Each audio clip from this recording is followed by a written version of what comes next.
Just like that, we're live. I'm getting quicker with the button. We're starting to figure things out, go. We're starting to really flow. And speaking of figuring things out, I was able to get one of my closest friends back on the show, Ryan. Uh, you actually got a camera on now, man. You got some good vibes going on now. Oh Speaking yeah, grew the beard out just for you. Didn't take a shower and smelling like yesterday's socks. So here we go. well, thank God we do this over the internet. But speaking of good content, smelly socks, you wanted to speak about some amateur football, so let's talk about some college dorm room like experiences. What did you take away from week one of the college football season, and how it could translate to the professional ranks maybe in a year from now, or anything that you saw that might impact the NFL going forward, or just like the college landscape in general? Yeah, so let's talk week one of college football. First of all, excited for it to be here. So happy because really when college launches, then we know the NFL is right behind them, and that's really fall. And so me being a Big Ten guy, we're from Michigan. Let's talk Big Ten and kind of what we saw there. Obviously, I think we can all agree that Ohio State's the best team in our area right now. Big Ten, and then follow up by Michigan. So those two teams, I think they're going to be slugging it out for the end. And really, from there, it's just who wants to play football. I think Penn State wasn't really impressive. I think they had a lot closer game than they should have. They were playing. Who were they playing in that game? They were playing. What was it? Oh, now you put me on the spot. Who were they playing? Was it anybody can bail me out there? One sec. You talking about you're talking about Purdue. Purdue. They were playing Purdue. Yep. Sorry, that's it. Blinked out for a minute. Yeah, they were playing Purdue. It really came down to just a last minute play at the end that turned that game around and gave Penn State the victory. But I think they're going to be relying heavy on that defense this year, which is still unproven. So that was kind of an interesting thing. And then, did you guys see the Michigan game at all? Kind of see the outcome of that game? I Obviously, I I did. unfortunately did not. I only saw, as I told you before we started, the FSU game because I'm a Miami fan, so I watch a lot of ACC. Sure. Miami got their free win against BCU, and then I was watching the FSU game, hoping they would lose to LSU, but of course they get the FSU luck at the end and block that extra point.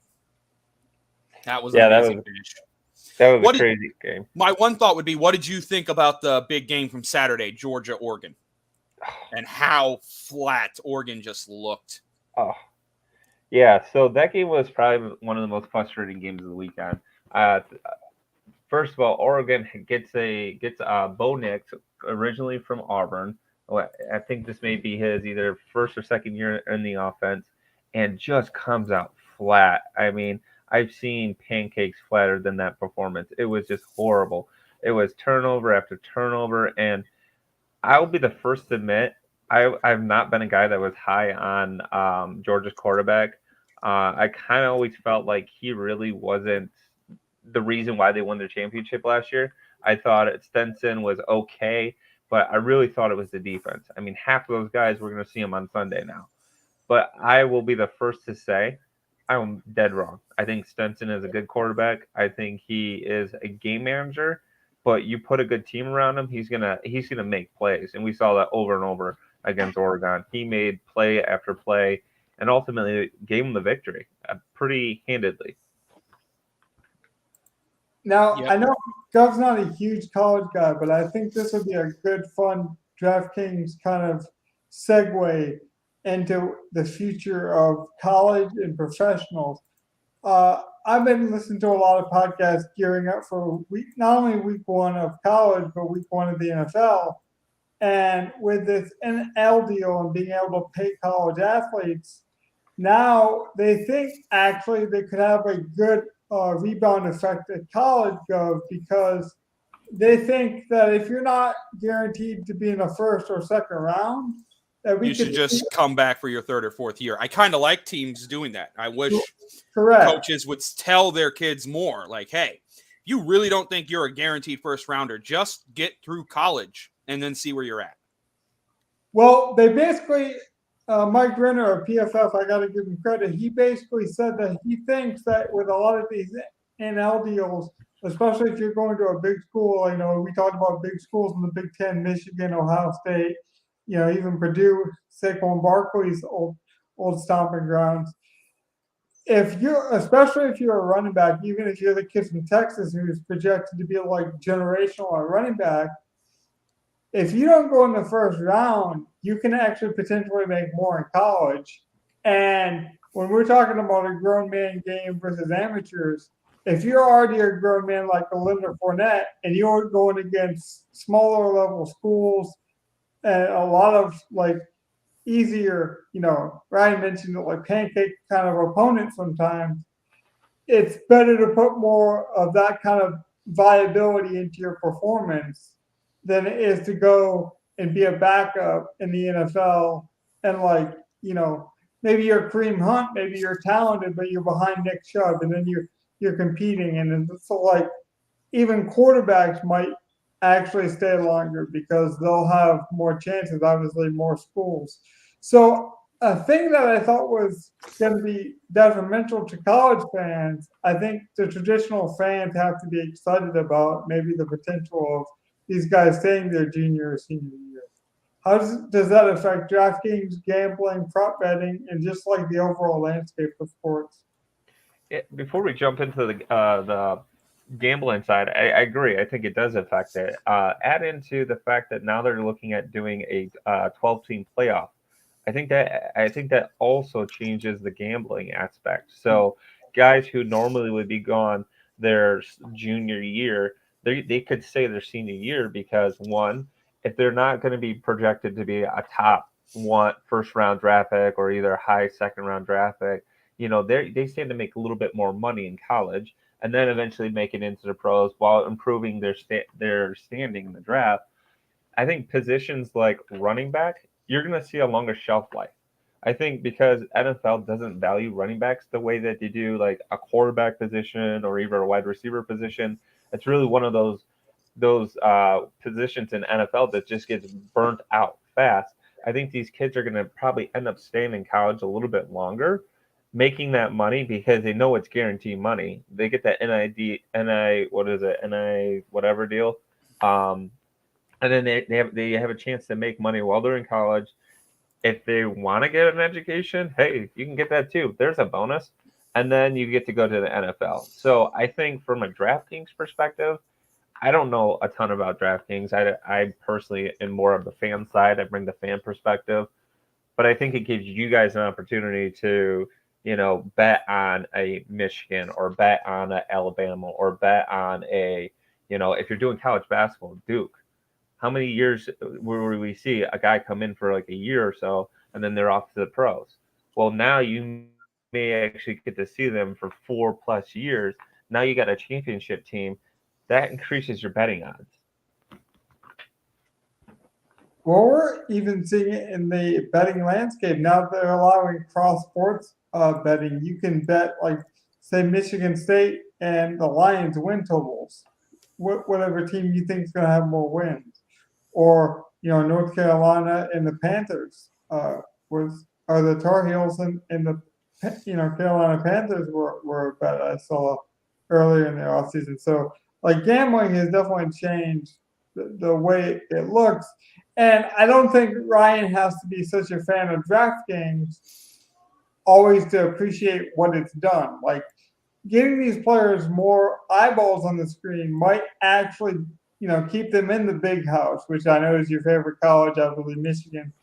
If it keeps them in the Big Ten longer, that's your style of watchability. If that's your preferred, Saturday performance, then it's a win-win for both of us. It's a win for me and Gov because we got more opportunities to bet and to watch development. Because Gov, another cool thing about this is if players stay in college longer, that means like a guy like David Johnson maybe stays longer. We saw Jason Peters, by the way, comes back at age 40 to play for the Dallas Cowboys, as an example. Oh, yeah. And if they expand the playoff to 12, that would be big. Because the biggest worry I would have is a lot of these seniors, when you actually get to your fourth year, if you're not going to be in the Senior Bowl and you're not in the playoff, you take those last 2 months off. You might not play the last of the 10 to 12 games you're supposed to play, and you might not, you'll just say, I'm not doing anything else. I'm preparing for the draft in April. And I don't like that, because then you got a lot of good older, like the 4-year guys who just, I don't even get to see them until they do the combine stuff, if they do the combine stuff. You expand the playoff to 12 teams. Now more of those teams that are probably better, which most likely have a lot of more 4-year guys because they have the experience. I do believe experience will start to show itself more in college football if you have a lot more 4-year guys. It'll look more like the 80s when it was actual teams winning stuff instead of, well, outside of when Miami won with like their 5 best players in the fucking league kind of stuff. But they do that every once in a while. And a team will do that. Ohio State or that will come out and just, Alabama's been like killing the last 10 years doing that kind of stuff where they just, well, every year we're going to have 5 of the 10 best players. So we might as well just always be a favorite. Right. But they don't always get it done. Experience and team and coaching can do that. And I think that'll be a lot more beneficial if we go to a higher playoff. It'll cause those seniors to have more incentive to play deeper into the year in college. I think it'll make the game a lot better. On top of there being more to bet on. You know, that time of year. You know how you're having a good conversation and things just flow and you almost forget to say things? I got to mention before we continue, this has been such a great conversation. But me and Gov decided Monday nights are going to be our new kind of flagship podcast show. We're going to try to sprinkle some stuff in, give you that easy bake oven performance with interviews. Topics from the weekend, a couple of reviews. Right, stuff Just like a good that. talk. But Monday is going to be our main cog. You're 100% going to get a permanent marker for us on Mondays. We're gonna review and revise the prize of the Sunday action. A lot of people take Sunday off. A lot of people are either licking their wounds, Ryan, from losing all their money, or they're celebrating too much on the Vegas trip. Me and Guff will be with you on Mondays at some point, almost every Monday, exclusively for the NFL season, along with other content like interviews we got lined up. I have a sponsorship deal coming down the pike with some newspaper articles, and I love the fact that we were giving back to a local newspaper, man. There's something intrinsically valuable about paying homage to like these old tribute kind of places. And we talk about tradition with college and traditional things and how they change, but like it's nice when things change but also stay the same and how the two can merge. Speaking of merging, though, one nugget I want to throw out there before we change topics here is the expansion of a 12 team playoff game, right? Only downside I see on that is now some of the big rival games don't carry as much weight.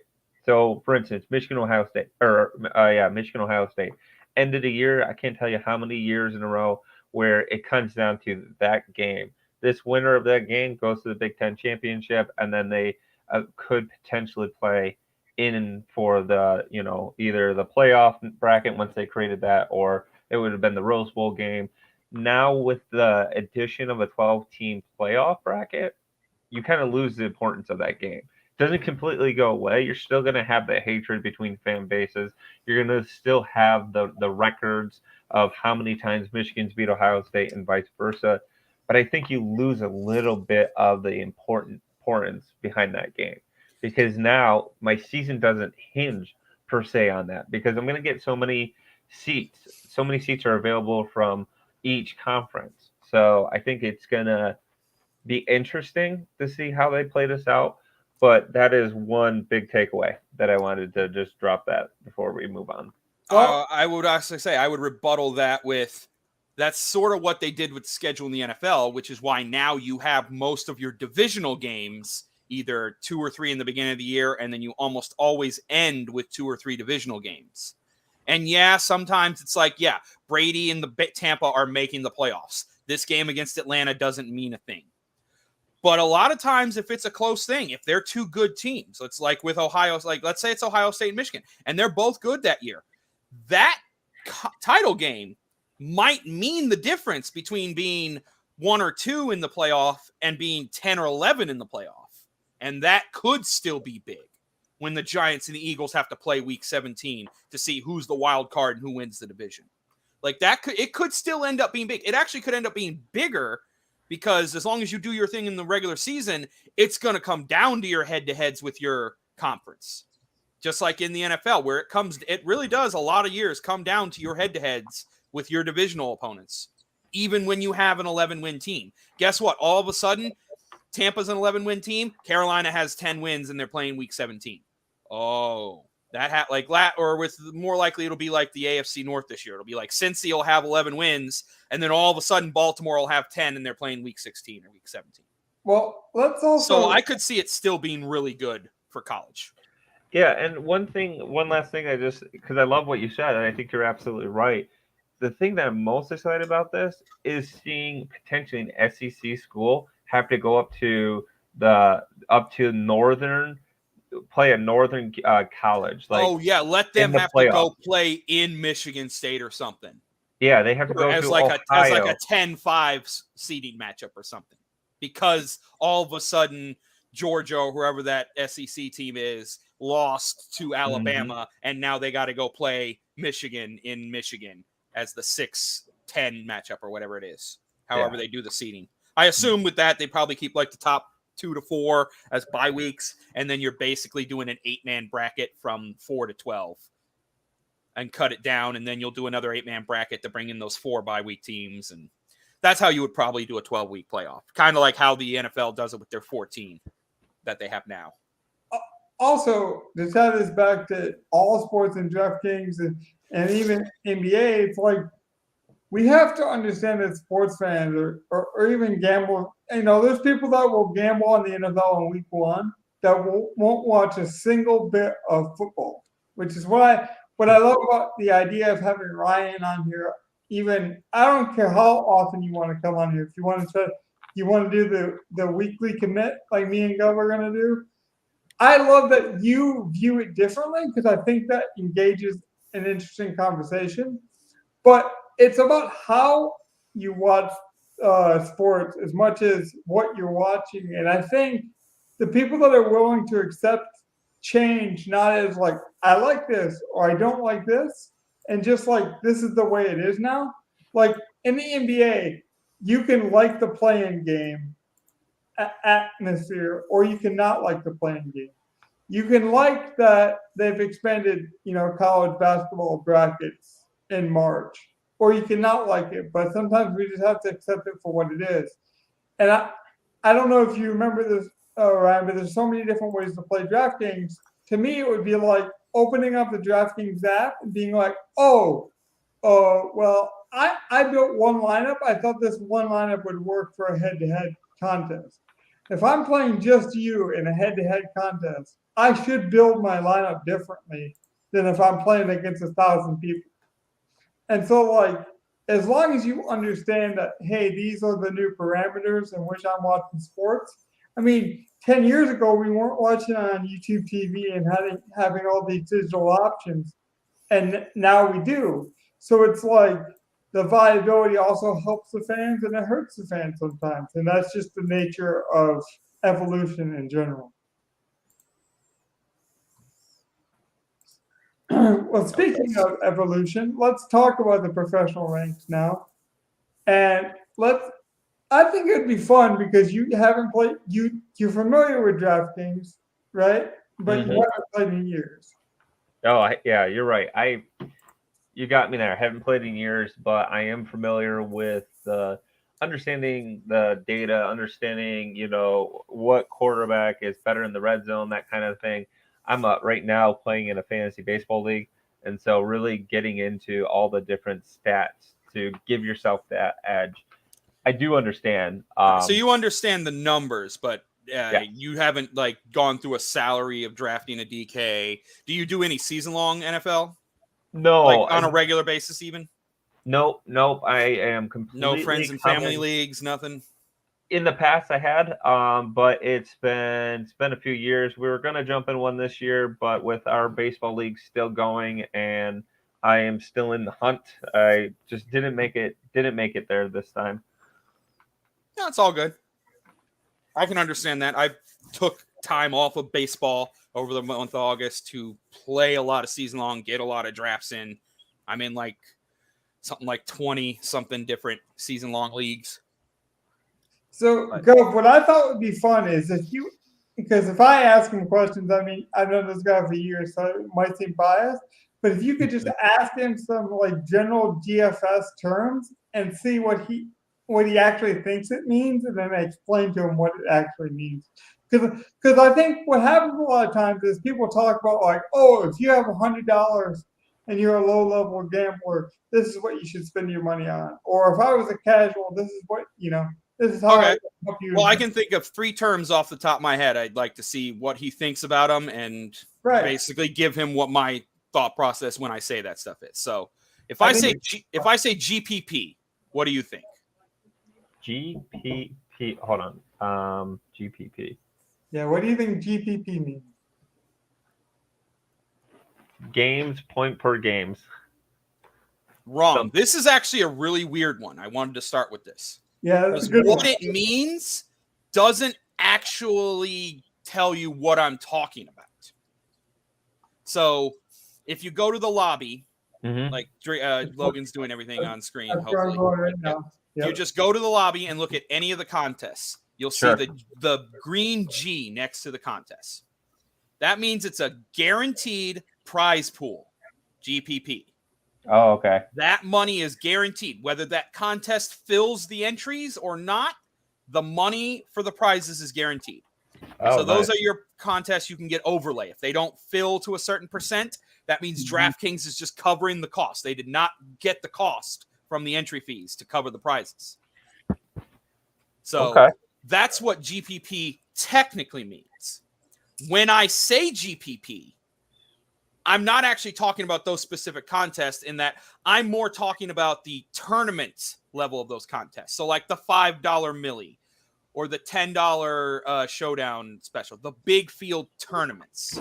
When I say GPP, I'm more talking about a tournament game. Something that's large field, maybe multi-entry. Whereas there are technically GPP cash games. There is a $5 massive double up that has the green G next to it. That is technically a cash game, not a tournament. But it's one of those giant cash games that they guarantee the prize pool for. So I don't count that as like a GPP. So when I say GPP, I'm talking the large field tournaments, the Millie Maker, the 100K to first, stuff like that. Whereas the other term would be cash games, which is your double ups, your head to heads, stuff where like you're only going to, at best, you're doubling your money as opposed to turning $3 into 100K, the lottery ticket kind of DFS lineups. When I talk about GPP, I'm talking about the lottery ticket tournaments. Okay. And like Ryan, go Logan. Well, I just gotta say, I really admire. You might make me a lot of money. I might have to Venmo you some money after this because a lot of people will talk about like, oh, if I was a casual, this is what I would want to teach somebody, or if I was a low-level Draftkings player, this is what I wish I would have known. The fact that you're willing to just dip your toes in the water and learn, and we can actually bounce back with an actual person who understands sports, and like you don't understand how many people you're about to help going into week one, like because people don't want to look stupid, so they don't ask questions that seem so obvious. And me and Gov have been doing it so long that it's hard to think. Like if you say GPP or head to head, we know what that means instantaneously, but go back and review it is so valuable. So so for a novice first timer like myself, if I'm looking at a contest and I have an option between head to head or the GPP that you just said, which one would you recommend getting into?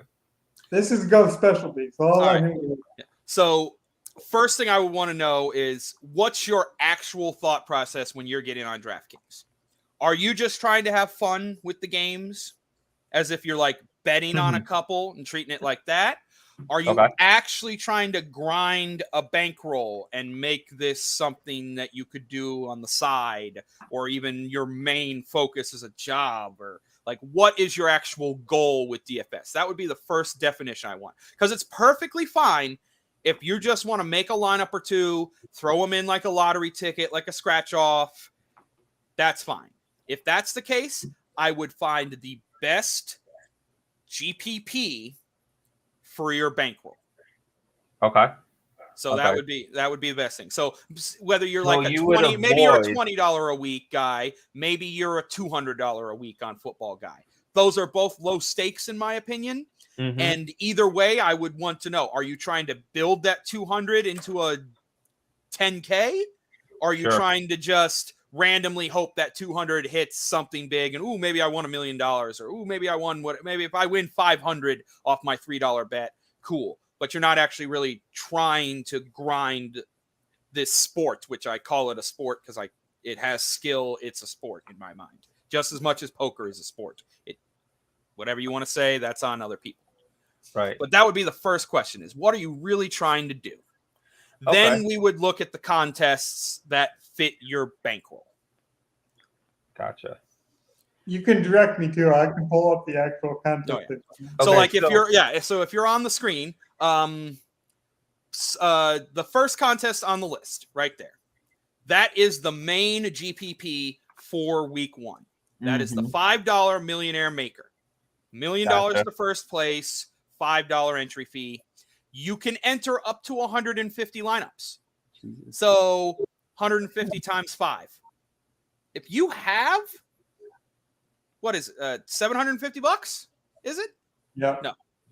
Or is it 7,500? I might be off by a zero. $750. Yeah. If you have $750, you can build 150 lineups and throw it in this tournament.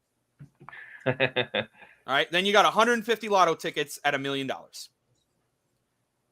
If that's what you want to do with $150 on a Sunday, that's perfectly fine. After week 1, this tournament won't be here. It usually turns into a $20 a lineup instead of a $5 lineup tournament. So more like 3,500 to max instead of 750. That's where it's more of like the high stakes players might max that. Sure. But they do let me build jump out in other here. tournaments. There's a different tournament I get in. It's called the Play Action. That is a $3 entry. Okay. That's now 100K to first, and that'll be the GPP that I tend How many to play people are in? How many people can register into that one? in. Okay, so for those 14. are both the largest field tournaments that they tend to have. So like Okay. the Millie this week, insane. Actually has a 1 million person pool. Registry. Yeah. It does. Normally, on a normal week, that millionaire makers around 300K lineups maximum entry. Same thing with the play action that I play in. It's closer to 300,000 to 400,000 lineups maximum entry, as opposed to this week 1 where they have a 1 million entry contest. But Sure. that So let me tends to just be. let me throw something out there for a minute. So I get the general concept of you play in a bigger pool, that you get a chance for bigger money, right? Yep. But then you're also playing with a lot more number of people. So Correct. my strategy when the site first came out, when DraftKings first came out, geez, Logan, what were we? Were we in high school when this happened? What was that, 2010, 2011, something like that? Yeah, something. Okay, so just probably post high school for us. Yeah. Just out of high school. I was in Yeah. the middle of college, so. Okay. Yep. So saying we're right around that time frame. So the site first comes out. We get all these large competitions. We throw our bids in there, and we get a couple hitters where a couple of them are looking kind of fun, and then all of a sudden you're competing with such a large pool that the percentage of chances for them to have the same players of you are pretty high, with maybe a few deviation to the lineup. And we never really got anywhere close to it. So my question is, I always like to play in the more of a head-to-head in the smaller pool. Something with looking at like 13 players, because I feel like my odds against 13 players are higher than my odds with 1 million. So if I gotta go against 1 million people, basically I'm trying to say that I'm a genius. I know something that 1 million other people don't know. And with today's sources of information that's out there. I mean, we can all go to Yahoo Sports and sign up and become an insider for the year and learn about every little detail that they have when it Or comes to fantasy there's football. plenty of sites I use, NFL Savant, a few free ones that they calculate and keep all the stats all year so that you can just go back and look. They have all the stats for the last 10 years archived. Yeah, So there's all these places to look at that. Yes. So pick your site, any site. We're not trying to give out free plugs here, but the point that I'm making is, what do you think is more beneficial from percentage chance to win, a big competition or playing in a smaller pool? Portion control. The smaller field is going to be an easier contest to win. Mm-hmm. And then it's like, that is 100% true. Like, if I were saying, like, when we got it, if your goal isn't, well, I just don't want to throw money at the big tournament for the Millie Maker, I actually want to try to win some money here and be smart with it. Mm-hmm. Okay. Now we'll look at those kind of contests. So, like, Logan, the contest you have up there is kind of close to what I was looking at. So I know. I kind of forecasted it. Yep. If you notice the difference, Ryan, it's a single entry. So No multiple entry. One Yep. chance. So you can't just enter 150 lineups. Every user can only enter one lineup. And as you can see, it's only 23,000 people. But even then, like, X out of this, I saw it down there a little lower than that. If you Yeah. I think I saw a contest where it was like 13 people. I think you clicked on it earlier. I'll say, even right there. Hold on, just scroll up to the top of the screen. Okay. So the one you had was the 20K daily dollar single entry. But to be fair, the 5K daily dollar single entry, that's only 6,000 people, and it's still a single entry. That's not a bad contest. Okay. Yes, it's going to be less peel, but that's not a bad contest. I actually think it's better than that other one that you have on the screen now, that casual NFL 5K, because that's the same amount of people, but people can 10 max it. So now you're really playing against, you might be playing against less people. So now instead of technically playing 6,000 people, you might only be playing against 1,000, but Sure. most of them have their best 8 lineups in there instead of their best 1. Okay. So, like, you got to look at that. Would I rather be, especially if I'm only going to make one lineup? Oh yeah, you got. Like, if you've made the decision that you want to make, this is a 3 max, yeah. So, like, but this is also a double up. This is a 50-50. This isn't even a GPP. That's a cash game. Cash games are completely different in the style of lineup I would build. I was almost forecasting so you could transition to tell them the difference in the contest. So what is the difference of a 50-50? Like, what does that mean to you, Ryan? I think you have this one. I think you can get this one. 50-50? I mean, to me, it sounds like the potential chance for winning. So you have a 50% odd. So you play, what's that? Pretty much. That's pretty dead on. Yeah. Like, it's basically the fields to win. Yeah. So, like, in the 50-50s and the double ups, those are the tournaments where 50 to 45% of the field is going to win money. They're going to cash on their stuff. Okay. You bet 3, it's going to be like $5 to $6 every time. But, like, half the field is going to win. Those are I would build a completely different lineup for those kind of games, as opposed to the GPPs, where usually only the top 20% will actually get any money out. And really, in those, I'm trying to top 1% so that I get to the heavy money, because those are lotto tickets. But that's where I'll play the math. I'll use the math to give me build a lot of lineups that give me shots at being in that top 1%. And then hopefully I get lucky and the game I choose really goes off, and now I have a really good lineup. For sure. What does it mean? I saw something real quickly said buying points. What does that mean? Is there a contest you can buy points so you can go against the odds or something? No, I don't know of any contests like that. I didn't even see anything like that. I think what he saw was where you can buy seats. Yeah, something. I thought. I mean, where a bettor can take different prices in order for the odds or something. They have that in the sports book, but that doesn't come into DFS. There's nowhere in Okay. DFS where I can just like, well, I'm going to take this guy for more money and he gets +4 automatically. No, that doesn't happen at all. Okay, No, gotcha. That's not any part of the game. The only thing that's different in terms of like the money and DraftKings would be like sometimes they have experience, so they'll sell like an experience. Like if you win, you get to go to a bigger tournament, like a Las Vegas kind of event. Where Well, those are more like satellites and qualifiers. Those are also completely different games from playing the tournaments and the cash games. right. Okay. That's a totally separate level of game that I don't. That's more like those qualifiers are tend to be for like the Tournament of Champions. So like you're trying to win a $27 qualifier to the Tournament of Champions because the normal Tournament of Champions qualifier ticket is $333 per lineup.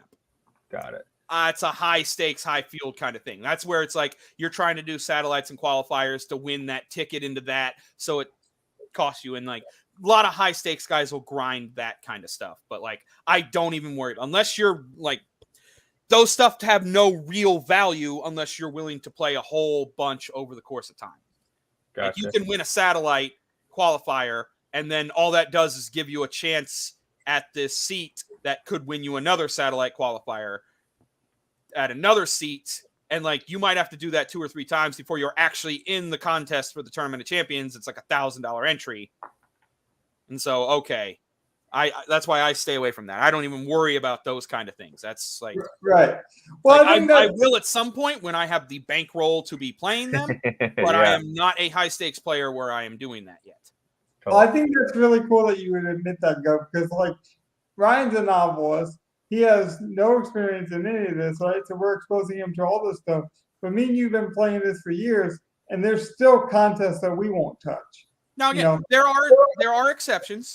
Like this year during baseball, because they had certain qualifiers for some of the smaller football contests at the beginning. So I remember I played baseball and I would throw a GPP style lineup into those qualifiers, trying to win tickets into the $5 milli. So now I'm paying $1 to try to win the $5 ticket. Gotcha. And I did do that during baseball season. So like there are some qualifiers, like if you know the tournaments you're going to enter and you like to enter the same ones every week, maybe you do look and see if there's a qualifier where you can get your entry fee for that ticket cheaper as long as you win this little qualifier tournament. So here's another question I got for you. So now let's talk building lineups for a minute. So when you get into these contests, what are they? Are they points per reception? So is it a PPR? Yes. Is it okay? So it is. PPR. So DK scoring is 4 points for passing touchdowns, full point PPR, and they have the bonus system where 100 yards rushing, 100 yards receiving gets you +3 points. Okay. 300 yards passing gets you +3 points.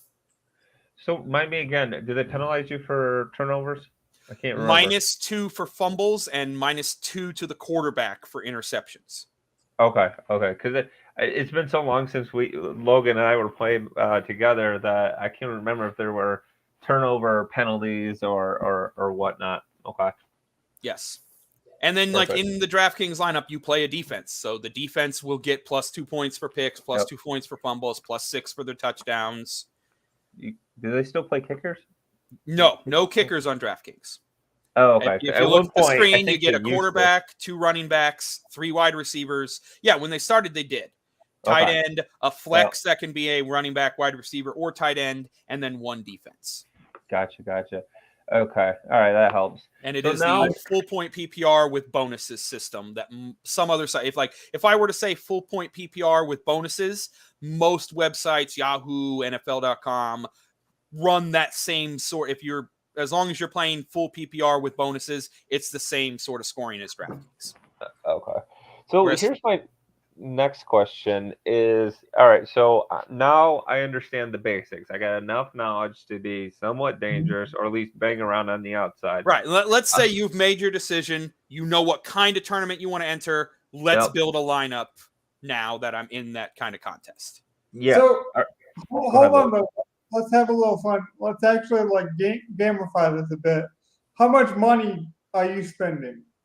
Yeah, just give us a number. Are you low Okay. stakes? Like, what's your number you're spending on a Sunday? It doesn't gotta So be- I'm a weekend warrior. So that means once in a while I might get a little crazy, have a couple cocktails, a couple of little gin Beer or margaritas. two, a Jack and Coke. Exactly. Just get done painting my nails, and I say, you know what? Let's throw in a DraftKings lineup. I got $20 to burn. Okay, Okay, 20 bucks. You won't, and it's like I only want to build one lineup, right? Only It's want like to I'm build one lineup. drunk. I'm not building 3 and a 3. Like I'm building one lineup. Okay. Exactly. So, already knowing off the top of my head from looking at the lobby, there's a $12 single entry for football. That would probably be your best bet, and I would throw your one lineup into that and into the $5 single entry. So now you're really only playing 17. Okay. But you're going to put the same lineup in that tournament. They're both single entry tournaments with about the same size field of players.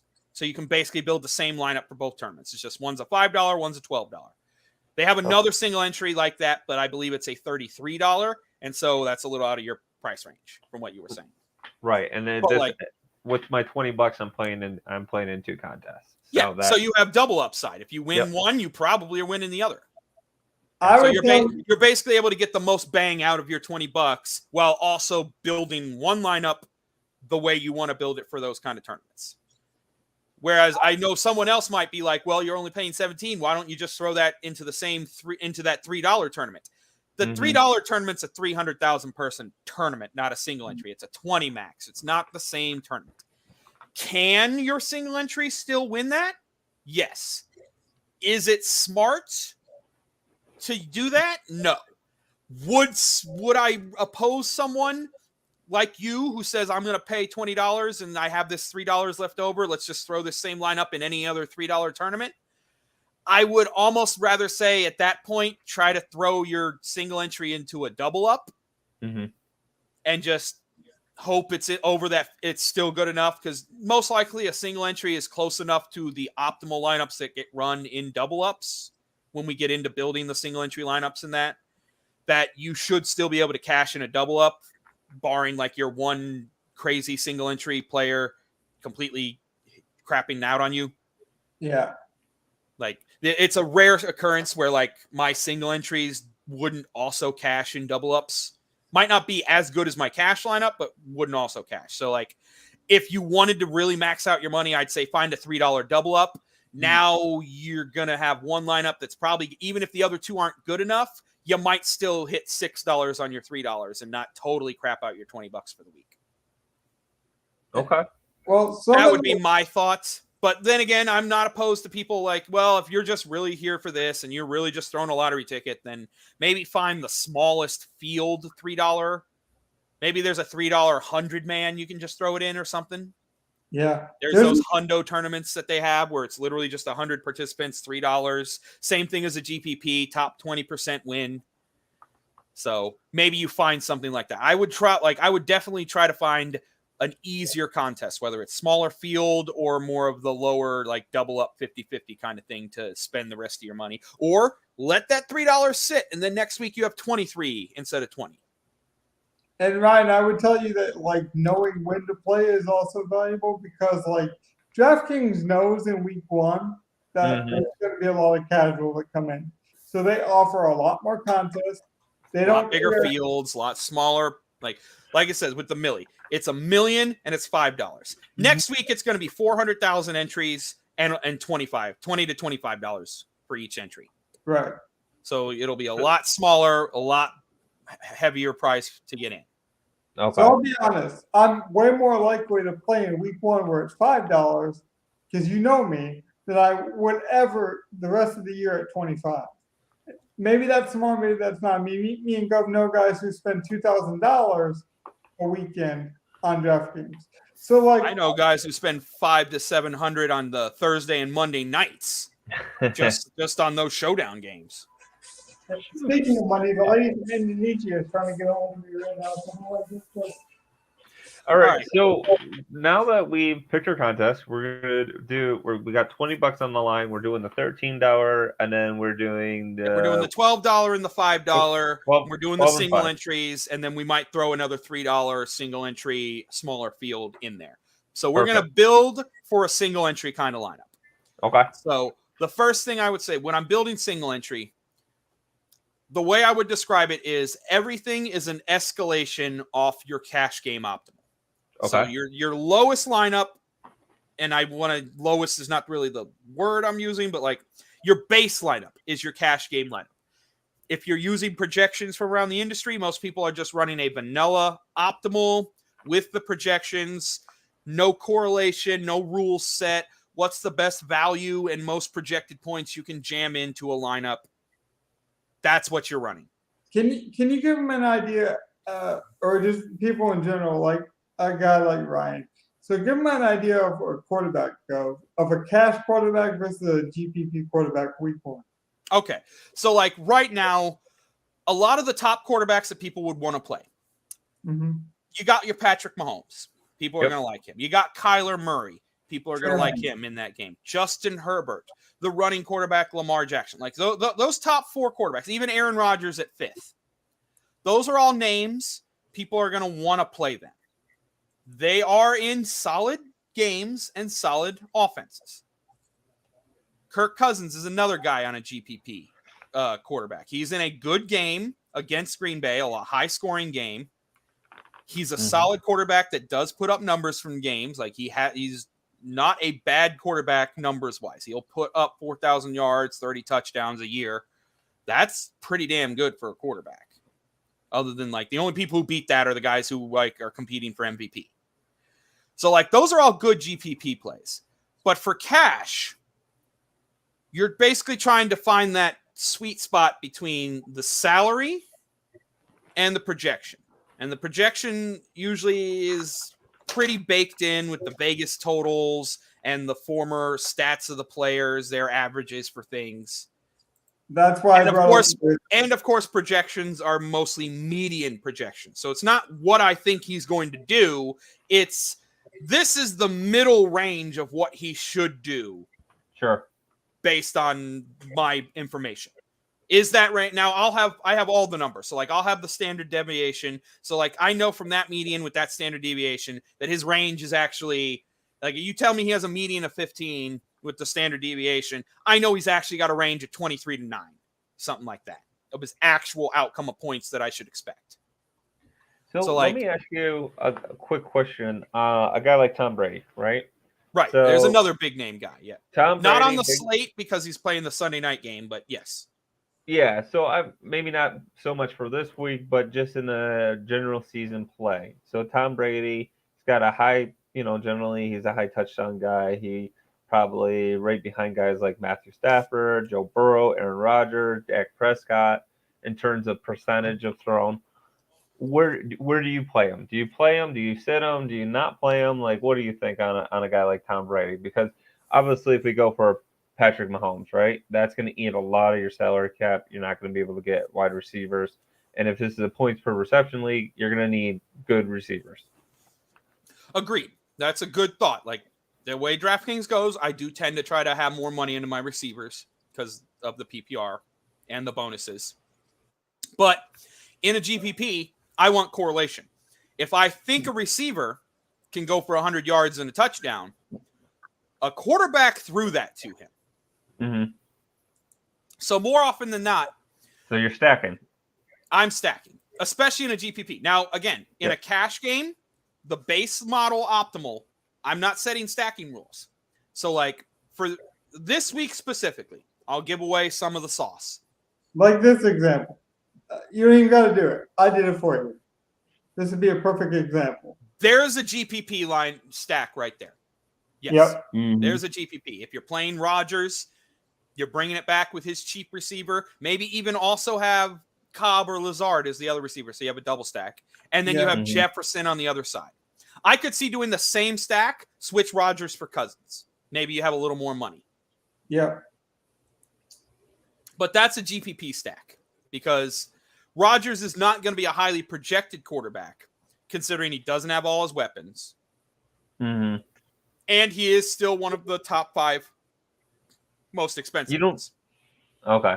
But I And feel then- like this week, I feel like that this week that theory may not hold just simply because it's a big prize pool. So a lot of people are going to be a lot of new players, people who are not around the game. So I think his percentage of roster could be higher than on typical weeks. So typical weeks when, like you guys were talking about earlier, first week you get the biggest prizes, and then as the season goes on, it costs you more to get into those pots because you're probably playing with more experienced players, guys who have been around the block a bit. They understand, how stacks and how these other components work.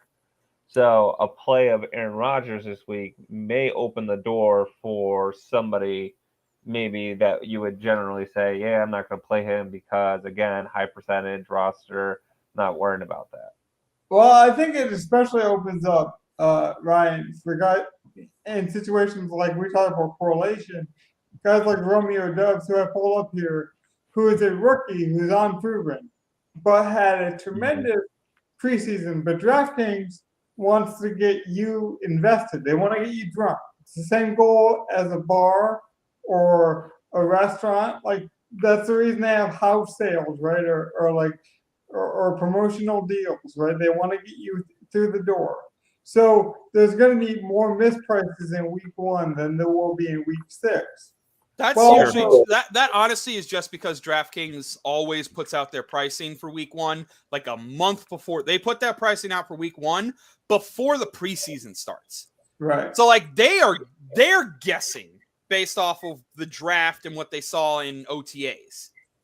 And then like to be honest, if Christian Watson, the actual first wide receiver drafted by Green Bay this year, doesn't get hurt in training camp and is able to play through all of training camp, there's no reason he wouldn't be the number 2 with Lazard, and no one would be talking about Romeo Doves. The only reason that's coming in is because of Christian Watson's injury where he hasn't really been able to practice. Will he be able to play Sunday? Maybe, but not being able to practice through the entire preseason means even if he does come in, I don't think he would be the top guy. But most mispricings come from that week 1.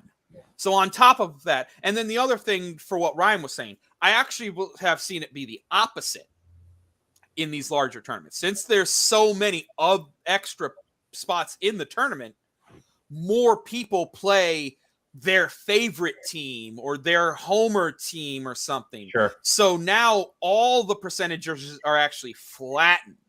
And someone like a Rodgers who on a normal slate because of name, or like a Brady, like you're saying, on a normal slate because of name, might end up being 25% in a good matchup.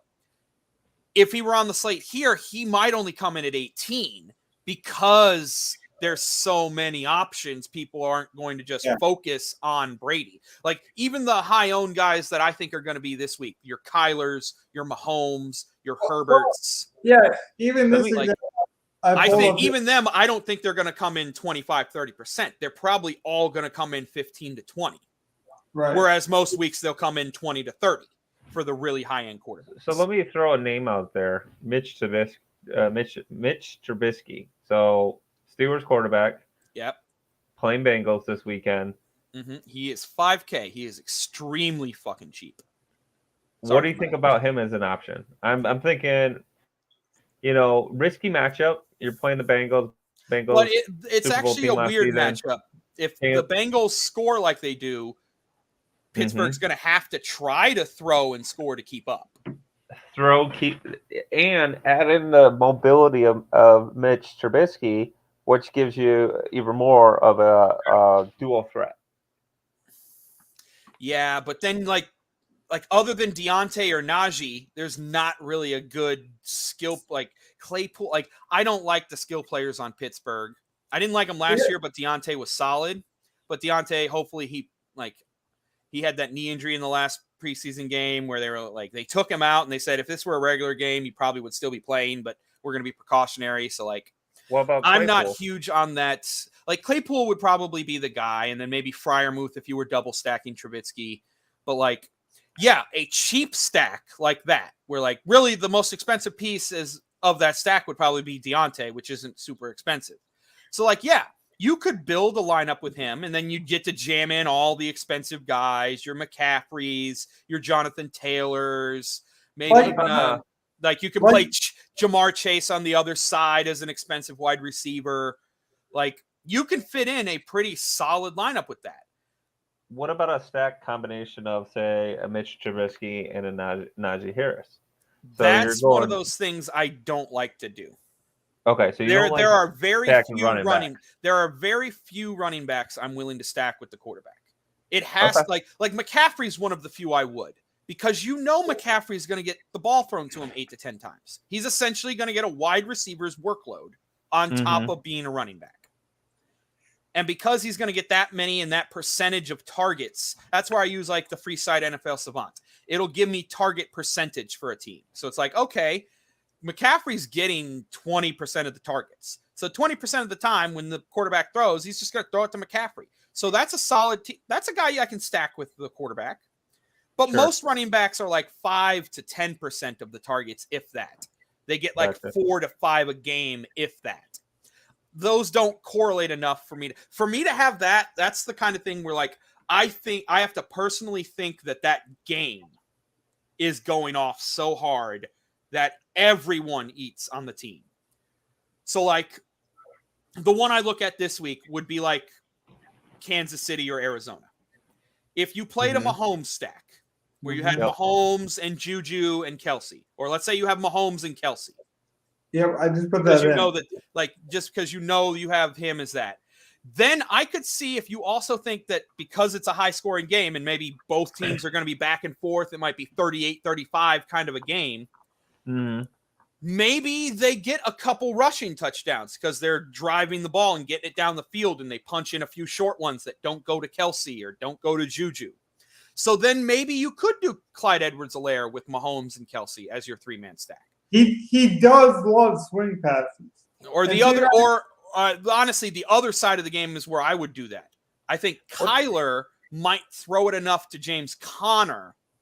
And we saw last year where, like, Kyler would have big days and Conner would still have 2 rushing touchdowns.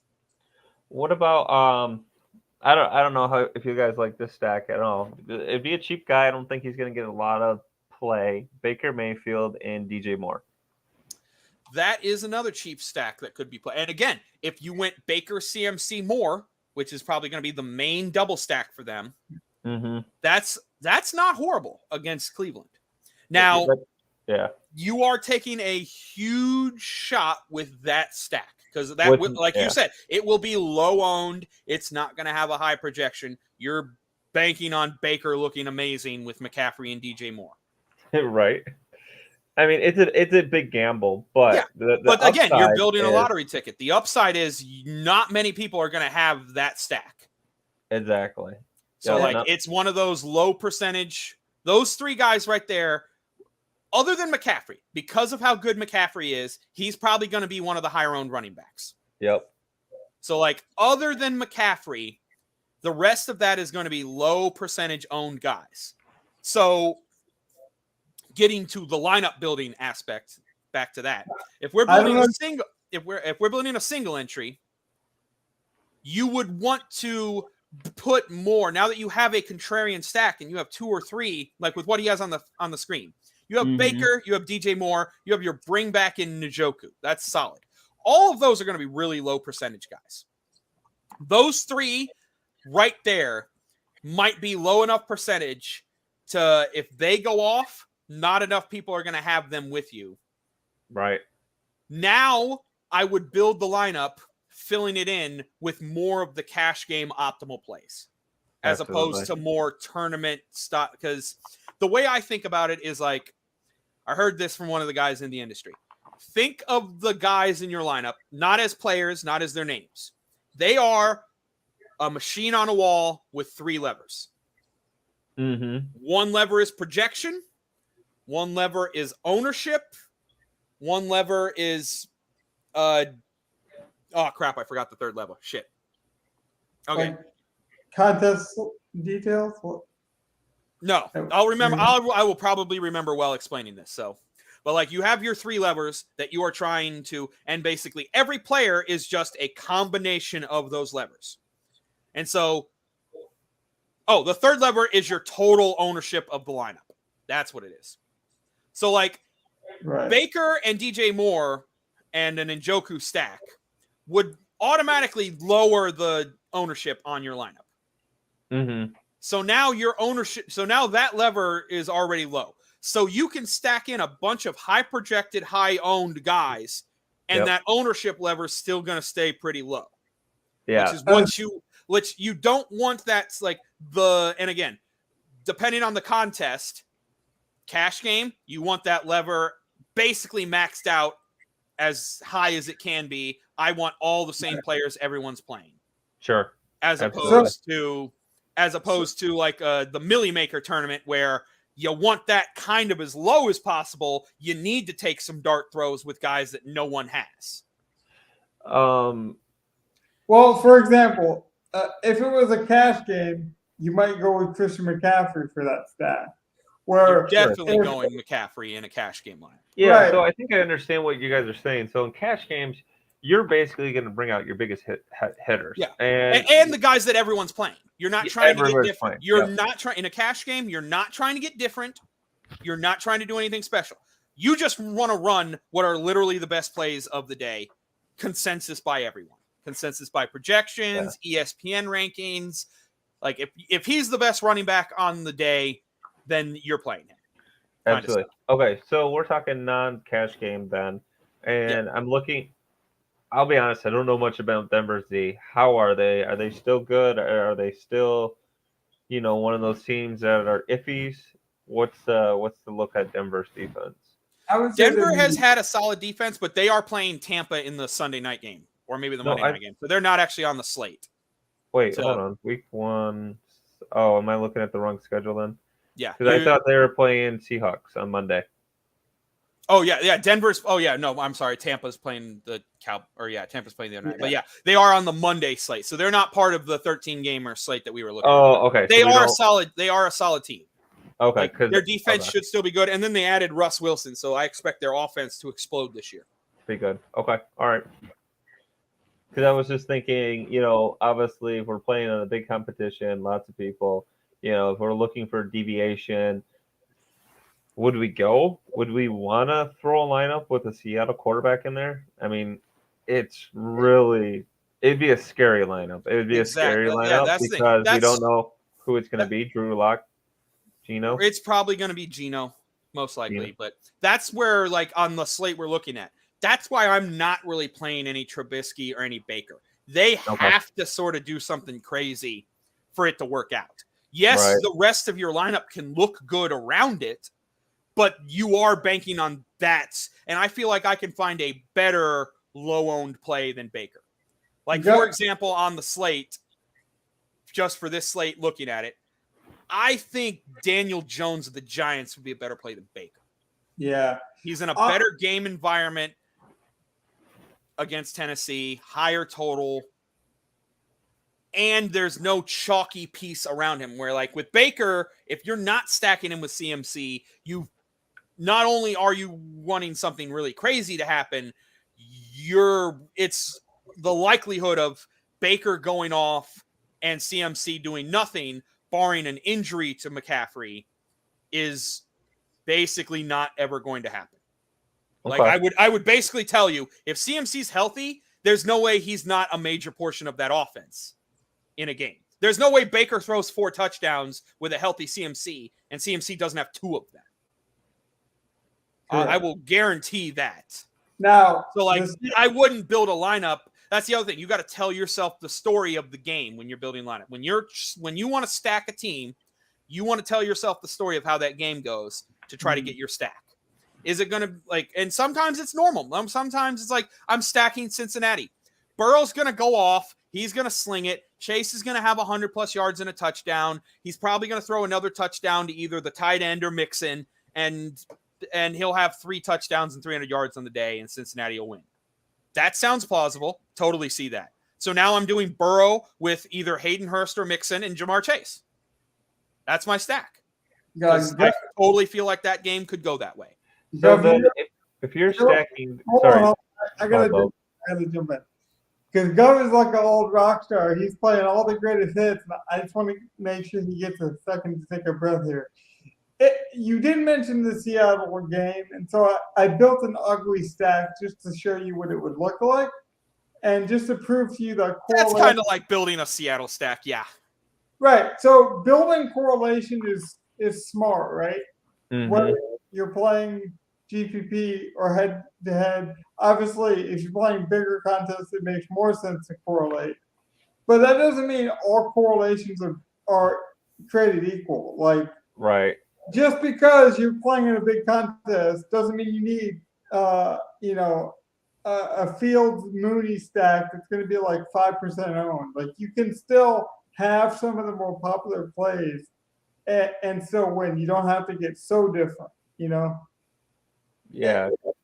So it's one of those things. Like you might want to take your woman out to a nice dinner, but you wouldn't want to take her to such a place that would be so exotic to her taste buds that it's a total turnoff. So there's like that balance between let's get exotic and let's have a little fun and be spontaneous, and then now we're eating porcupine and kumbaya in the Upper Peninsula, and this is a bit too strange for me.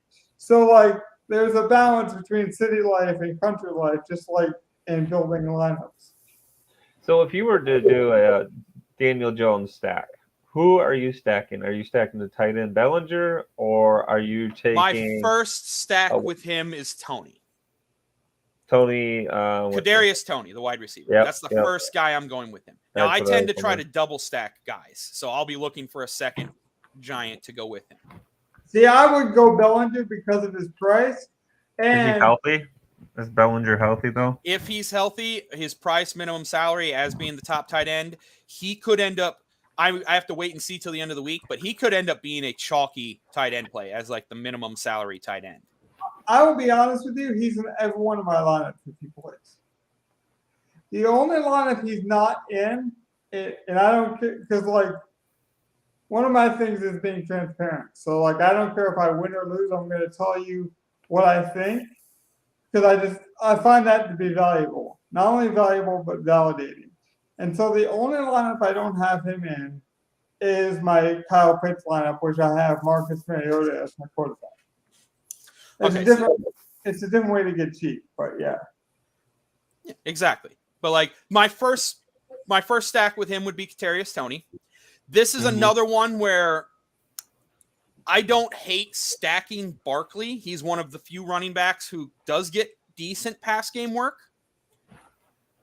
And so he could be okay to stack with him, but Barkley is also probably going to come in as one of the top 2 or 3 highest owned running backs. So just kind of like with McCaffrey, you're not getting any leverage by playing Barkley in the stack. You're still getting ownership to the stack. So if you're trying to create a low owned stack and then put the best plays around it, Barkley would not be one of the guys to stack. Especially when I've been looking at Daniel Jones stacks, and there's one specific leverage play in them that I am really loving. In that there it is, right there. That is not it. That's not even close to it. Why would you pick the third wide receiver as a leverage play? I'm not saying. What are you leveraging, Treylon Burks? Hold on, though. You just said don't pay attention to the name, pay attention to the levers. Okay. Okay, forget the name. What leverage are you getting by playing the third wide receiver? So you're not really leveraging off of the already low-owned receivers for Daniel Jones, and you're not leveraging off of the also not high-owned receivers for Tennessee. So like that's what I call the shit beneath the shit. That is a bad play one in health. He's going to have a low projection. He's not going to be owned, and he's going to give you no leverage in that third column off of any other play. Let me preface it by saying that I'm not saying it's a good play. I'm saying that if you were going to go with 2 chalky options in Daniel Jones and Barkley, this is the way to get different. And the whole premise of this is Jones is not chalky at all. This is another cheap, low-owned stack. See, I think but you don't want. But it's better than Baker. and it's Yeah. going to Right. be that. Well, let But me like, just. okay, here, put it back up real quick. I want to get to my point, and then you guys can say Mhm. this. But like, so if you have Daniel Jones and Tony, both of those aren't like Tony looks like he's getting a little bit of ownership, but the Q next to his name is going to keep that low. So you're getting a low owned stack with Jones and Tony. I like to keep, if I'm doing that, I want to keep the stack low owned and then put the best plays around it. So, like I was talking with the levers, there is a play that you can do with this stack that will have a high projection, but it will have low ownership and good leverage. And that's at the running back position. Mhm. Because everyone is going to be playing McCaffrey, and Mhm. everyone's going to want to play Jonathan Taylor. And Yep. no one's going to click Derrick Henry's name. And so to play him as the bring back on a New York stack will actually be all of that. There you go. Now you have good projection and good leverage. You can just put in the best plays around that kind of stack. Yeah. That's a good stack to play. Now I'm- you're not playing stupid crap. You're getting good leverage, and your projection's going to stay high. No, I was pointing out that like, if you think that's good, then go with it. But there is a difference between, like you say, getting too crazy with your correlation, and that might be an example. I would actually tell you the best leverage would be Kenny Galladay, but that's because Oof. Kenny Galladay. Well, I mean, the whole point of leverage is you're getting off of some sort of ownership down to a lower owned guy, right. while not giving up so much projection that's killing you there. That's Well, how you get leverage. And there's no ownership coming to the New York receivers. There's Right. literally no way to get leverage by playing a New York receiver. Well, They're not the leverage in the lineup. the only Right. reason Like I the would say stack that- is leverage off of not playing Mahomes and Kyler.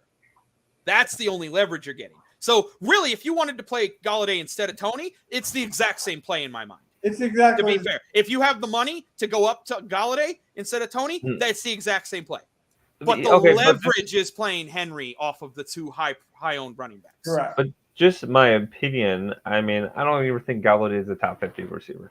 Agreed. I think you're better off with Tony because I think the upside on him is higher than Galladay. I think what was it? Last year was his first year in the New York offense, or was that his second year? I believe last year was it Galladay's first year? It was both of their first years because Tony. Oh yeah, was- because Tony was a rookie and he was like hurt half the season. Yeah, I So think we know what we're getting with Galladay. I think the injuries and the inconsistent in play. I mean, he didn't have a touchdown for most of the season. Did he even finish with a touch? What was his touchdown rate last year? What did he finish out with? Does anybody know? He had none. None. So come on now. Yeah, 0 touchdowns for the season. Like that's Yeah, no, that's why like Insane. Tony is the top stack play with him. yeah, Tony. And then All just to touch on the Derrick Hold on, Henry hold versus on. Barkley. Hold on, though. Let me be fair to Kenny Galladay. Galladay had more yardage. They had the same amount of touchdowns. And But Tony- Tony did have more fantasy points per game because he got Mhm. more catches he and got more catches. Yeah. What I'm saying to you is, no matter Gov said it, no matter who you play, it's a salt to pepper thing. You might like the salt, I might like the pepper of Galladay. The reason I would tell you that Galladay would be a more intriguing option is the same reason you probably disagree with taking him. I would tell you he's a red zone guy. He's the one receiver that's a bit different as a profile receiver for the Giants. And you're like, hey, he's old, he's inexperienced. You know, we already know what we're gonna get. I want the flash and the frizzle of Tavares Tony, which is fine. I think both things can be true, and maybe one of us will be more right than wrong. But like that's where your conviction has to come through. Whatever you For sure. believe, it's your money. You know. that's true. It is a play whoever you want. If you want to play Galladay, and maybe after a couple weeks we'll be able to look at numbers and you'll be right. Like Yep. I think Galladay is more boom or bust. I think the stats from last year show he didn't get as many catches, but he got more yards. But that didn't translate to more points. And Right. neither of them caught any touchdowns. So like, yeah, and without Hawkinson, Galladay might be the actual big body. So if he ends up first 2 weeks getting a good percentage of the red zone targets, then I will switch my tune on it. But as will probably DraftKings switch their salary. But that's something I am willing to and going to wait and see. Yeah. But as you said, salt to taste. I'm willing to wait on Galladay to see if he still has anything, and I'm willing to play Tony now. So one last Well- question I had, just a random question. I'm looking at players season long. Who do you think will have a better outlook, Forte or Barkley? Since we're talking Giants and stacks and all that, who do you think would have a better outlook, Forte or Barkley? Leonard Fournette or Barkley? Yeah. Yep. I'm taking Barkley. Okay. We got one Barkley. How about you, Gov? I'd probably go Barkley. Okay. Here's All right. why. The Yeah, I'd motivation love to level. hear it. The motivation level for Barkley is sky high. Mm-hmm. He knows he has to perform. Leonard Fournette's coming off of his best season. He's a Super Bowl champion. It's almost like you could make the argument with Stafford. Is Stafford better with the Rams, or did he just get more primetime opportunities to show his talent? Was he the same guy with the Detroit Lions, just not surrounded by as much talent and surrounded by as much cameras and like showcase ability? And I think that's what Barkley's going to say. Barkley's going to say, "Well, damn it, if I was given the opportunity of Leonard Fournette, I would have won the Super Bowl with Tom Brady too." In fact, now that we got Daboll over here, we're actually building something more sustainable. I wouldn't expect the Tampa Bay Buccaneers jump, but I do think the talent level has increased with the Giants. I would agree with that. I also then again, I was never big on. I liked Leonard Fournette in Jacksonville, but I was never big on him in Tampa. And it seems like Tampa hasn't been big on him because every year they keep trying to bring in running backs to play with him so that they don't have to use Leonard Fournette. Yeah, I'm more big on Barkley this year because I think Rashad White might end up taking a lot of Fournette's touches. Yeah. Okay. I mean, it's an interesting debate. I personally I'm a little bit more higher on Fournette. I just think it's a better team. I think it is a much better offense. On that you have that. Out of sheer volume, Fournette could beat Barkley. Exactly, and that's kind of what I look at because Barkley was it 2021. He came off of the major injury, and then really just kind of looked like a diminished player since that whole season. However, they did clear house. They did get rid of coaching staff. They upgraded player positions, and now they have Brian Daboll, which I highly respect, coming over from the Buffalo Bills. So upside is there. But is he going to be an RB2? Is he going to end up falling in the shadows? That's my only question is, will he get outshadowed? Well, that's the fun thing about DraftKings that I don't think enough people pay attention to. Barkley is only $600 more than Travis Etienne, who's never played a snap in the NFL. And you can tell me every day until this Sunday, in fact, it's very exciting that football's back, that Travis Etienne has all the potential in the world, and I would agree with you. But you're telling me that he is 5,500 and Barkley is 6,100. And Barkley has been a professional for years, and Travis Etienne's coming off a major injury and never taken a college snap. So, some of these prices are just laughable, even if you think both players are good plays. Sometimes there's just so much value, you got to snag it up. That's true. Value is huge on DraftKings. Being able to figure out value, whether that's using a projection system or whatever ranking system you have, being able to figure out the value of the players based on their salary is a huge key to being able to build a good lineup. Could you guys give me 10 more minutes? I kind of want to do some rapid fire where you guys tell me your takes on these players for a draft. I've got 10 minutes if you need. Yep. Yep, I got 10 minutes. Okay, let's do some rapid fire, and you guys can fire them back at me as well if you have a player in mind that you want to talk about.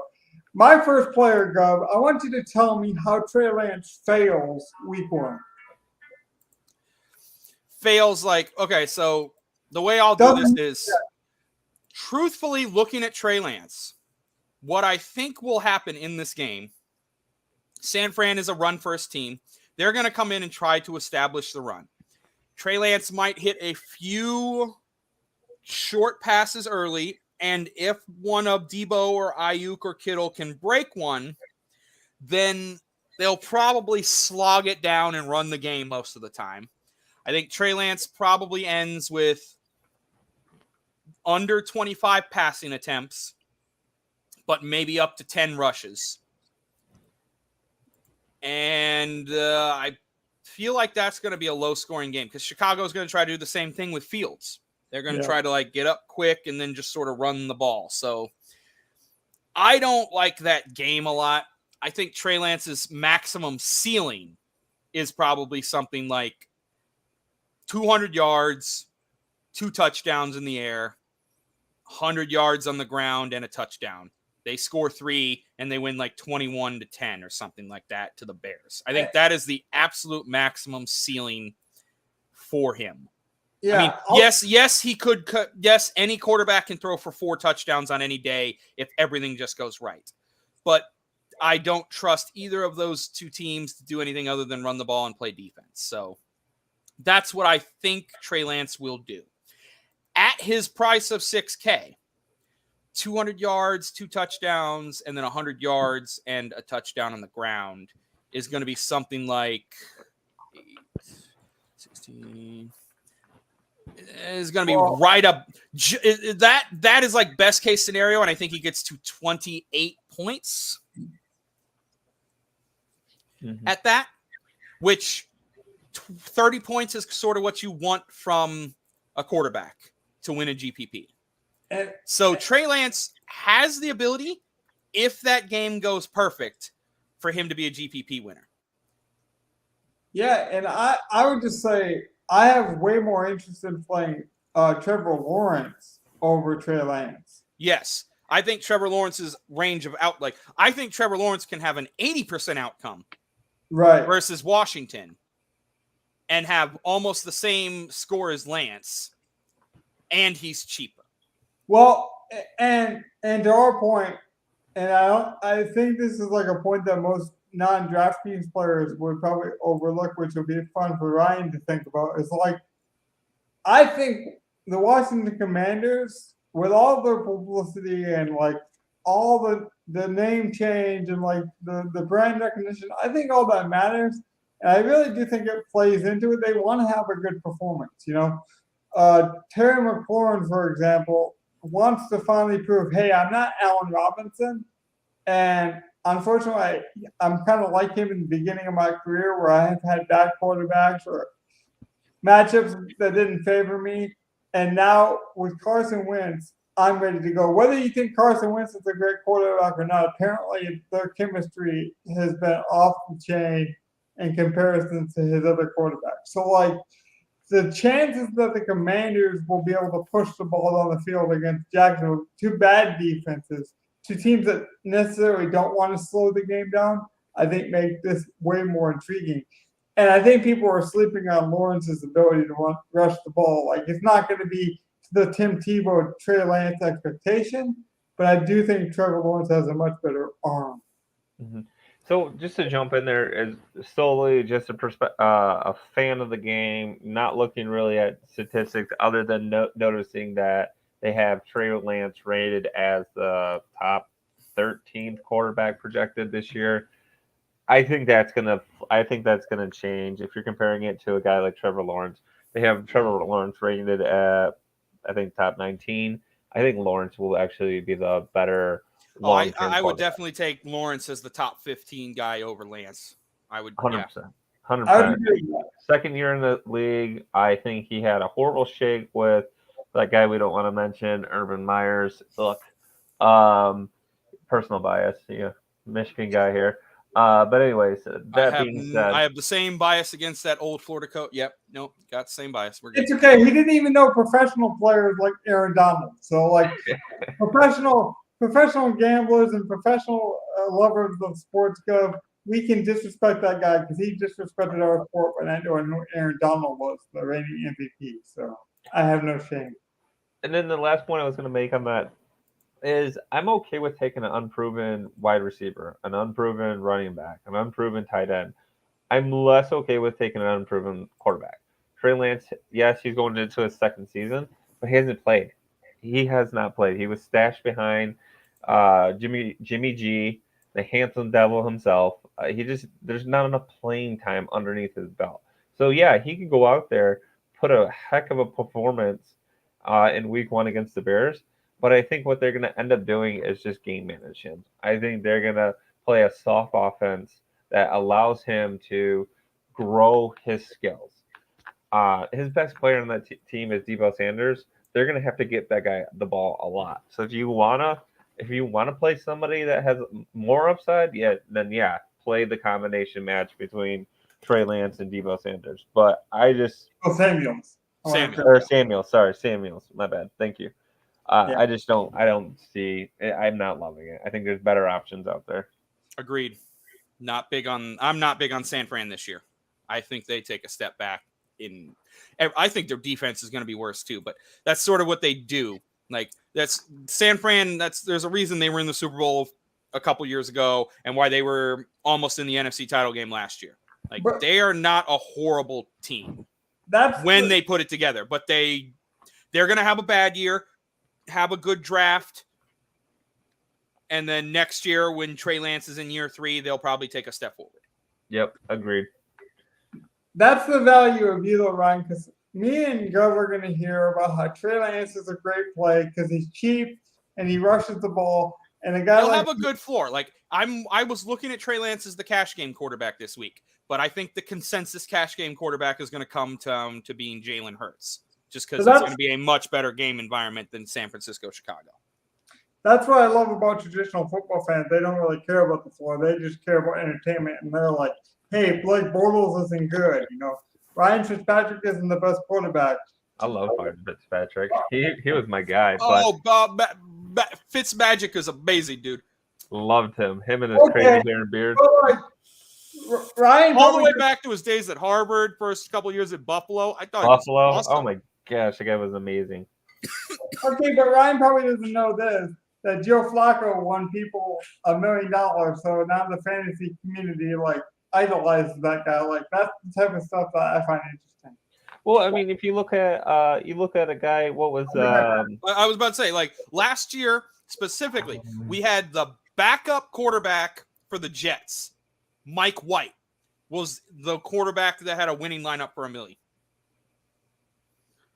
So like playing that cheap dude in that cheap stack is not a horrible thing.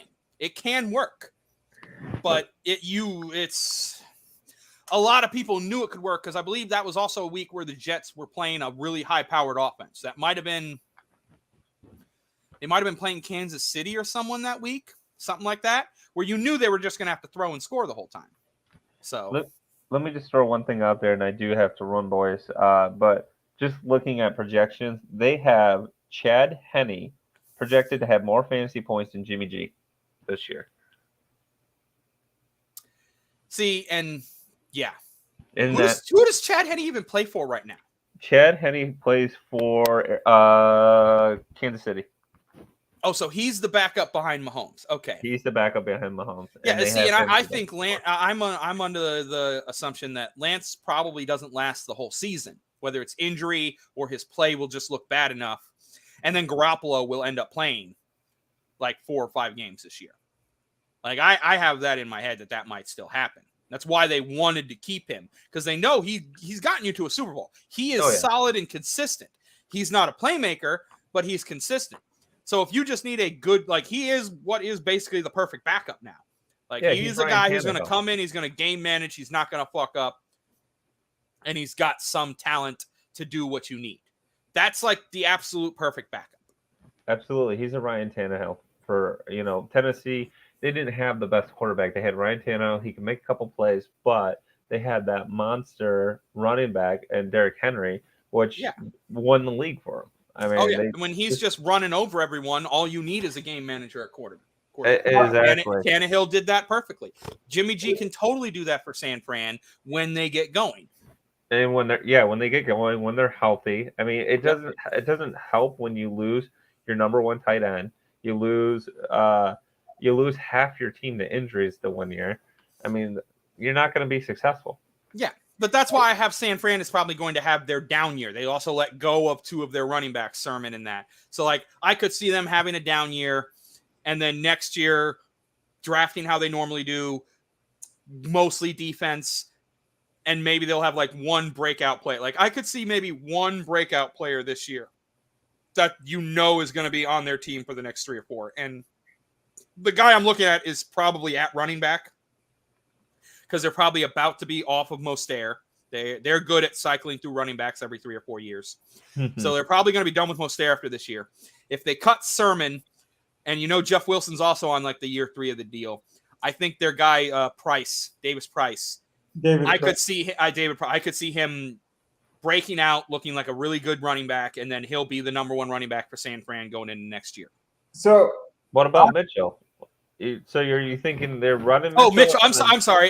Mostert is the one that went to Miami. It's Mitchell. Okay. I think Mitchell might be done after this year. Like, he's going to be. Is he on year 2 or 3? I forget. This will be year 2. This is year. Wait, he was a rookie last year? I believe so.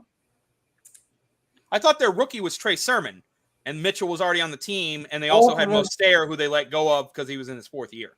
This is his 2nd year. So Mitchell. Okay, so was his first year. Played 11 games. So they drafted Mitchell and Sermon, and they hit on Mitchell last year. Okay, yeah. So like I could maybe see Price being the guy, unless because I don't see another wide receiver that they really drafted to go with Debo and Ayuk. Although that's probably what they need. Well, I promise. I know Ryan has to run, but I promise you out of here in a minute. So we gave you a lot of information, and we taught you kind of our landscape, right? So me and Gov in the next couple of days are going to be building these crazy lineups. So we're going to spend hours and trying to win $1 million. What's the lasting bit of advice you would give us as a non-DraftKings player? What's some DraftKings advice you would give us? Some quick hitters, some one-liners. What advice would you give us? I think the only advice I can give you guys is be comfortable losing money. I mean, you don't get into these contests thinking you're winning every week. I mean, there's millions of people going out there paying millions of dollars to play in lineups, and we're gonna lose. And it's just the nature of the beast. But I think if you spend your time, you do the research, you don't just go after the high names, the CJ or Mahomes, or whatever, whoever I'm blanking out now. Mahomes, Kyler, Herbert, all the guys. Take a risk. Go after some unknown names. I think quarterbacks. I don't think you have to spend as much on a quarterback as you do as your wide receivers. I think that's a given. I think that's where you really need to hit and have some deviation in positions. But yeah, I think that's where it's going to be for me.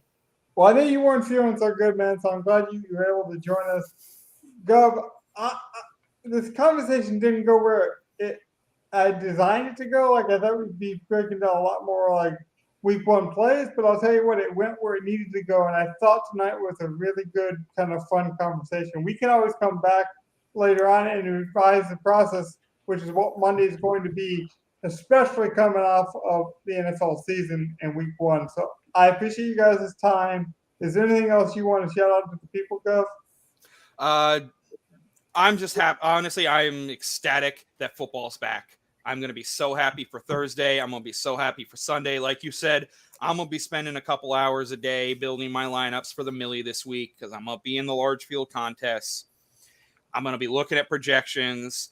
And I also agree 100% with what Ryan said. If you're playing this, especially if you're playing the style we were talking about with the single entry and that, you need to be ready to lose that $20 on Sunday. It is an 18-week season. If you win 1 out of the 18 weeks, you have to be okay with that. And I would also say be smart with your bankroll, because if you do it right and you're doing $20 a week and you hit once, you're going to be profitable. You're going to spend $20 a week times 18 to 20 weeks. So maybe over the course of the football season, you spend $400. If you hit a $500 one week, you're profitable. Might not seem that, but you'll be happy when you hit that 500. Trust me. My last statement would kind of couple all these things together symbiotically. Mike Leone of Established Run always says, you don't want to win every week. You just want to, when you win, you want to win big. And so, like, be willing to take those chances so when you are right, you're profitable. It's not about being right all the time. It's about being right so you can maximize your profit. And so, like, don't do dumb things, but set yourself up. The lineup has to make sense. The lineup has to correlate. The lineup can't be crazy. And last thing, to any people out there who may have thought about this and seen something and think, well, why don't I just play those double ups? And now I might not have that chance at $1 million, but you've already said it's easier. Even cash games, double ups, head to heads. If you win 60% of the time, that's amazing. And you should be happy about it. But that means on an 18-week season, maybe you cash in your double ups 12 of the 18 weeks. You got to be happy with that. Yeah. You're not going to cash every week. You have to be ready to lose. If you're not ready to lose, you're never going to be there enough to win. Yep, I would agree with that. All right, that's a winning mindset. And I got a shout out to our local sponsor again, who also has a winning mindset. Small town, winning mindset. This guy does a lot of different sports for a lot of different high school athletes. He really pounds the pavement for a lot of like local guys. Adam Troutman was one of his big stories a couple of years ago. The tight end for the Saints used to play in this small town and he was able to profile him as a quarterback actually. And so like this guy does do grassroots movements that lead to fantasy production like Troutman and these type of things. So like we're gonna get some recognition for that guy. He's gonna get on the podcast. He loves fantasy football. We just did a celebrity tournament for him. I drafted the team because Gov was at work, but we're gonna break some of that down later on this season. And so, like, it's going to be a fun partnership. I love grassroots movements. I love teaching, and I thought we did a good job of teaching Ryan some DraftKings savant kind of stuff. And then you gave us a different perspective that we don't normally get. So I appreciate it very much. Guys, have a good night. Take care. Are we announcing his name, or are we? I was about to say, what's the name of the holding that guy? for What's next the time? paper? Like, let's actually shout him out. No, I want to keep it parts unknown, Gov. I want to keep. Like, when we have this guy on, no, his name is Cook. His last name is Cook. I haven't got his full permission to because he said, will you promote the business? So I don't Well, want at least give us the business name. Tell us the name of the paper. Like, promote it some. the Like, you don't have to give us his name until he comes on, but, like, you're promoting his paper. What paper does he publish it? Yeah, we'll just do it. He's the main sports guy for, his name's James Cook. He's the main sports guy for the Record Eagle out of Traverse City, which, if any of you guys know, that's where a lot of cherries come from nationwide. So, like, this guy does a lot of good work. He, what's cool about him is he doesn't necessarily want to be a beat reporter. He kind of knows his lane, and he really takes pride in it. And I just, like, really appreciate that even as a DFS player. It's like we talk about knowing the process and going through the process and trying different things. I think there really is something valuable to, like, knowing, hey, I'm good at this. This is my lane. You know, this is my position. And this guy's been doing it a long time. Again, the Record Eagle out of Traverse City, Michigan, does great work. Highlights guys like Adam Troutman, who actually made it to the NFL.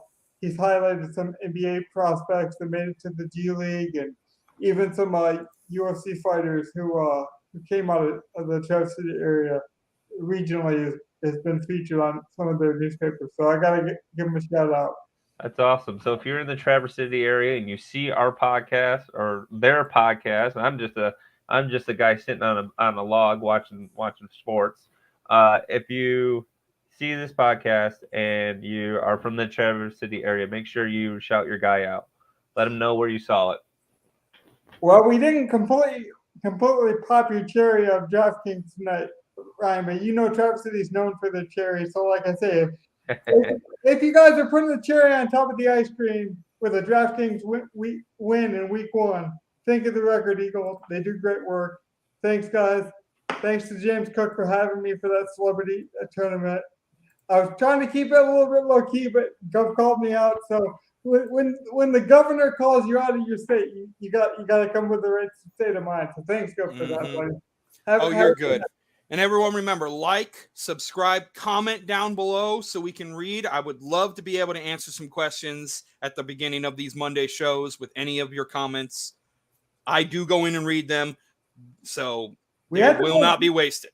We had the most viewers tonight as well. So, and we're starting to grow on Twitter. We're starting to really get some good publicity. So shout out to guys like Eric Eaker of Pro Football Focus who have given us some attention recently. So these are big moves. Pete Overset, some of these bigger fantasy guys. So thanks to everyone. It's a community. Have fun. Be safe. And again, play within your means. Have an emotional bankroll. Have fun, but have that bankroll. Don't lose too much money. We all win. Have a good night. See ya. Later, everyone.